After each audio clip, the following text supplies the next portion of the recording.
जय हिंद साथियों। दोस्तों, इस वीडियो में हम बात करने वाले हैं टूर ऑफ ड्यूटी अग्निपथ के बारे में, अग्निपथ स्कीम के बारे में।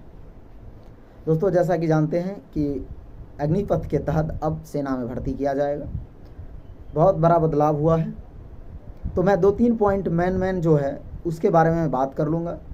आपको क्लियर हो जाएगा कि किस किस तरह से मेरे लाइफ के बारे में, कि मैं अपने लाइफ को डिसीजन किस प्रकार से कर पा रहा हूँ इस सेना के रिगार्डिंग। दोस्तों, मैं पहला पॉइंट उठाता हूँ कि सेना का जो पीरियड होता है, कार्यकाल का दौरान जो होता है ड्यूटी पीरियड, वो 16 साल से घटा करके 15-16 साल से 4 साल पे चला आया। दूसरा मुद्दा है एज का क्राइटेरिया। पहले क्लर्क तक 23 साल तक युवा जनरली ज्वाइन कर लेते थे, 23-24 तक ट्रेडमैन हो गया, जीडी के लिए 21 तक था। अब सारे ट्रेड का जो भी है वो मात्र 23-21 साल तक ही होगा सारा ट्रेड, क्योंकि फर्दर नोटिफिकेशन उसके बारे में कोई भी जानकारी दी नहीं है कि क्लर्क का कितना रहेगा या फिर से केवल 17.5 से 21 के वर्ष में। दूसरा बात आती है सैलरी। आपको 4 साल तक 30-35 हज़ार रुपये दिया जाएगा और अंत में 11,71,000 रुपया दे करके घर भेज दिया जाएगा। मेरा मेन मुद्दा ये है कि एज लिमिट, पैसा 1 मिनट के लिए हम इधर रखते हैं, सैलरी को 1 मिनट के लिए आप किनारे कीजिए। ये जो सरकार कह रही है कि 21 साल की उम्र तक ही लूँगा, 4 साल की जॉब निकलने के बाद वो किसी और भी सेक्टर में काम कर सकेंगे या फिर कुछ, तो इस सेना में जो भर्ती होती है वो केवल और केवल हमारे रूरल बैकग्राउंड के ही लड़के जाते हैं। किसी नेता या फिर किसी बिजनेसमैन या बड़े बड़े स्टार के बेटा इसमें ड्यूटी करने नहीं जाते हैं। इस वर्दी को पाने की ललक केवल और केवल हमारे जैसे मिडिल क्लास आदमी, जो सब हम लोग लोअर मिडिल क्लास हैं, जो सब 10,000 5,000 की मंथली इनकम जिनकी परिवार की होती है, वैसे स्टूडेंट इसमें जाते हैं। तो आप बताइए कि आपके घर में ज़रूर कोई ना कोई आर्मी का भाई होगा, ज़रूर कोई ना कोई आर्मी में होंगे, उसके परिवार से या फिर उसके चाचा। अगर आप उनसे पूछिए कि 30,000 रुपये 35,000 रुपये वो पर मंथ उठा रहे हैं, क्या उससे उनका घर चल रहा है? नहीं चल रहा है।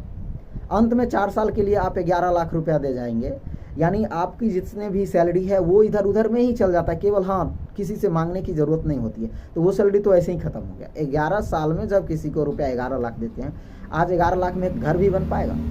4 साल बाद उसके बाल बच्चे होंगे या फिर कोई ऊपर आ पाएगा? उस पैसा का तो कोई मोल नहीं रहा। पैसा तो कोई इस समय में 10-12 लाख रुपए कोई मतलब, उसको हटा दीजिए एक साइड में। एज का जो है 17.5 से 21। एक बात बताइए, जो लड़का 18-20 साल हमारे रूरल बैकग्राउंड में, CBSE के लड़के इसमें ज़्यादा आर्मी में नहीं जाते हैं। उसका एज मैं बताता हूँ कि मेरा एक दोस्त है, वो इंटर कर चुका, उसका उम्र 17.5 ही 18 हुआ, 17.5 से भी नीचे हुआ, 17 साल उम्र हुआ। और मैं जब इंटर किया तो मेरा उम्र 19 पार कर रहा था। तो ये भी एक बहुत बड़ा फैक्टर साबित हो सकता है। मैं अपने लोग के जैसे रूरल बैकग्राउंड में जो सब देहात के लोग हैं, वो सब तो अपने एज को लेकर के भी उतना ये नहीं रहता है। 18-19 साल में तो ये इंटर करते हैं। अब 1 साल 2 साल अब रहा बात, तो कोई भी लड़का 1 साल में क्या दौड़ निकाल के वो सिलेक्शन हो गया है? 100 में 1-2 लड़का। अब वो 2-4 साल तो दौड़ेगा, पहले उसका एज गया, वो बस बात खत्म। एज का 17.5 साल में ही अगर कोई लड़का ड्यूटी करता, मान लिया जाए कोई लड़का दौड़ बना लेता है एकदम पूरा बढ़िया से, उसको दौड़ बनाने में 1-2 साल लगेगा। 19 में लेकर के जॉब लग रहा है, चलिए ठीक है। 19 साल की उम्र में कोई लड़का 17.5 से दौड़ना चालू किया, 19 में जाके उसका जॉब हुआ, 4 साल बाद वो जॉब करता, 23-24 उसका उम्र हो जाएगा। आप बताइए, जो बच्चे का तैयारी करने का गोल्डन पीरियड होता है 20 से 25 के बीच में, मैं ध्यान से सुनिए आप इस बात को, 20 से 25 ही गोल्डन पीरियड होता है किसी भी लड़का की किसी भी सेक्टर में तैयारी करने का। 27-28 तो वो चला गया, अभी PSC UPSC 28-29-30 तक करते रहो तैयारी, जब होगा तब होगा। तो वो टारगेट नहीं होता है एक, जब होगा तब होगा, वो जुनून अलग ही होता है। वो जुनून हमारे लोअर मिडिल क्लास फैमिली के लिए नहीं है, जब होगा तब होगा। एज बहुत बड़ा फैक्टर होता है। तो आप यदि मान लिया जाए जॉब कर भी लेते हैं 19 साल की उम्र में, 23-24 में आपका रिटायरमेंट हो जाएगा, आप क्या कर पाइएगा? 25 साल के बाद क्या आपका जॉब हो जाएगा? 25 साल के बाद आप क्या तैयारी कर पाइएगा? तैयारी करने में फिर 1-2 साल लगेगा, 27-28 का उम्र हो जाएगा। तो गवर्नमेंट को इस बात को सोचना चाहिए। इतना बड़ा डिसीजन लिया गया। अब रहा बात तो अब रहा बात इन सब चीज़ों में, तो अब 26-27 तो ऐसे ही कट गया। दूसरी बात वैकेंसी को लेकर के, जो पिछला वैकेंसी है उस वैकेंसी के ऊपर में, जैसे कि मैंने एयरफोर्स चीफ सर को देखा था, उनका स्टेटमेंट ये है कि जो भी पेंडिंग में पड़ा हुआ है भर्ती, उसका भी इसी रिक्रूटमेंट के तहत किया जाएगा, मतलब आर्मी ये अग्निपथ स्कीम के तहत किया जाएगा। इसका मतलब ये हुआ, देखिए क्लियरली मैं समझा रहा हूँ आप, जो भी, और उसके बाद कहते हैं which candidate is eligible then get apply and get selected. मतलब ये होता है कि जो भी कैंडिडेट अब एलिजिबल होंगे वो अप्लाई करें और सेलेक्ट हो जाएं। जो भी कैंडिडेट एलिजिबल हैं वो अप्लाई करें और सेलेक्ट हो जाए। इस बात को आप कोट कीजिए, समझिए।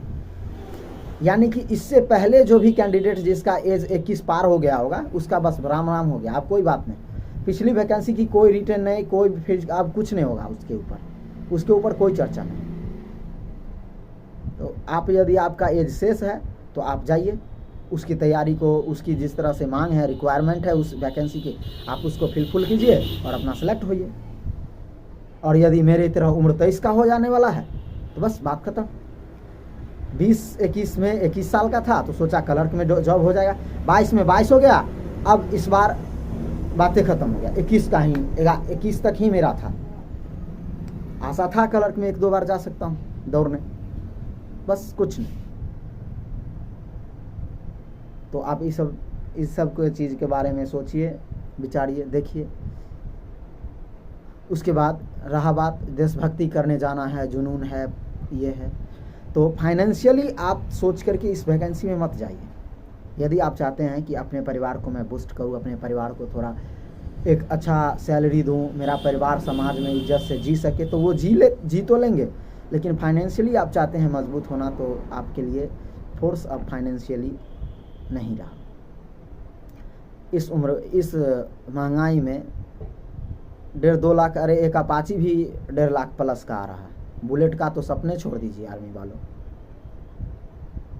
तो ये जो भी एक नॉर्मल लेवल पर प्रैक्टिकल जो सोच हो सकती है हम लोग की युवा का, हम लोग की गांव के सोच का, मैंने उसको रखने की कोशिश किया है। आप लोग भी ज़रूर सोचिए कि क्या किया जा सकता है। जय हिंद। और आप लोग निराश भी मत होइए। आपका फिजिकल का जो है, आप ये मत सोचिए कि मैं फिजिकल कर लिया हूँ तो मैं बर्बाद हो गया, ऐसा कुछ भी नहीं है दोस्त। बिहार पुलिस भी, हमारा स्टेट गवर्नमेंट हमको मौका देती है, फायरमैन देती है, उसके बाद मद निषेध हमको देती है मौका, मोबाइल टाइगर देती है। तो ये सब वैकेंसी है, ये है जो थोड़ा पढ़ने पर भी पूरा जोर देना पड़ेगा। तो मायूस मत होना दोस्त। और जब होता है कि अंधकार होता है तो चारों तरफ से ही होता है, रोशनी पूरा गुल हो जाती है, लेकिन इसका मतलब ये भी नहीं कि रोशनी हमेशा के लिए गुल हो जाएगी, सुबह फिर होगा। ठीक है, जय हिंद।